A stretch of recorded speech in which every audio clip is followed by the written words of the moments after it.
Have you ever gazed up at the night sky and wondered about the stars twinkling above? Today, we're taking you on an incredible journey to unravel the mysteries of these celestial giants. From their dramatic births to their fiery ends, stars have a life cycle that's as awe-inspiring as the universe itself. Let's dive into the fascinating stages of a star's life and discover what makes them so extraordinary. Birth of stars. So where do stars come from? Picture this. Stars are born in the vast, cold regions of space known as molecular clouds.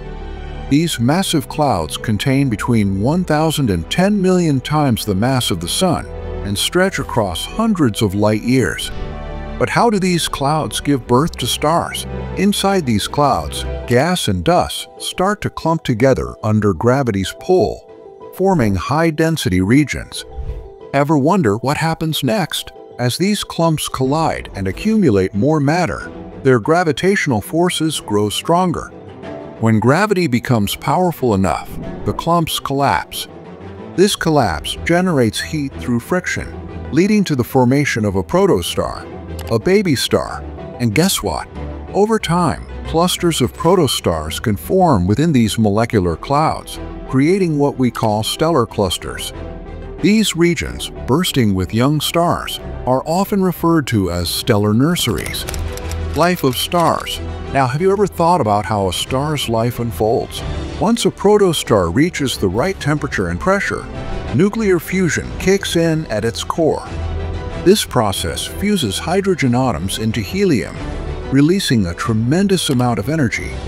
But why is this energy so important? It counteracts gravity, preventing the star from collapsing under its own weight. Stars undergoing this stable phase of nuclear fusion are known as main sequence stars.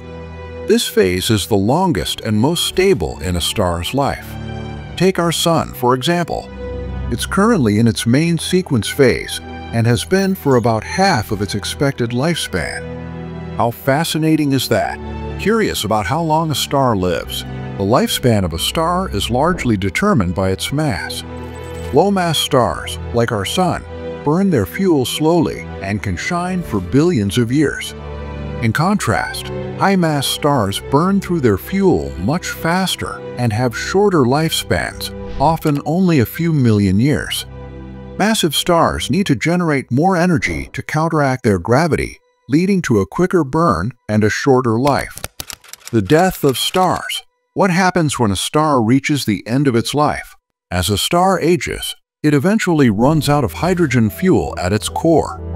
Without hydrogen fusion, the core can no longer support itself against gravity, leading to a collapse. This collapse increases the core's temperature and pressure, causing the star to expand. For low-mass stars, this expansion transforms them into subgiant or giant stars.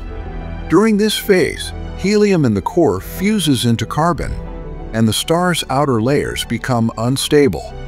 These layers can expand and contract, eventually being expelled into space, forming a beautiful cloud of gas and dust, known as a planetary nebula. Have you ever seen a planetary nebula? They are some of the most striking and colorful objects in the night sky.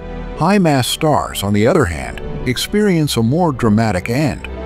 As they burn through their hydrogen, they start fusing heavier elements like carbon, oxygen, neon, and magnesium. This process continues until iron forms at the core. But here's a twist. Iron fusion requires energy instead of releasing it, causing the core to collapse further. Supernova explosions. Moving on, let's find out what happens during a star's final explosive act. When the core collapses and reaches a critical point, it rebounds, creating a powerful shock wave that blasts outward. This results in a supernova, one of the most energetic and spectacular events in the universe. Can you imagine an explosion so bright that it outshines an entire galaxy for a brief moment? After a supernova, the remaining core can become either a neutron star or, if the original star was massive enough, a black hole. The aftermath. So, what happens to the material ejected by a supernova? Well, the ejected material enriches the surrounding space with heavy elements, mixing with other gas and dust in molecular clouds. This cosmic recycling contributes to the formation of new stars, ensuring that the cycle of stellar life continues. Isn't it amazing how the death of one generation of stars leads to the birth of the next? So before we conclude our exploration, one thing is clear. The life cycle of stars is a mesmerizing journey from birth to death. From their origins in molecular clouds to their final, dramatic explosions, stars shape the universe in profound ways. Understanding their life cycles not only deepens our appreciation of the cosmos, but also highlights our place within it. Thank you for joining us on this stellar adventure.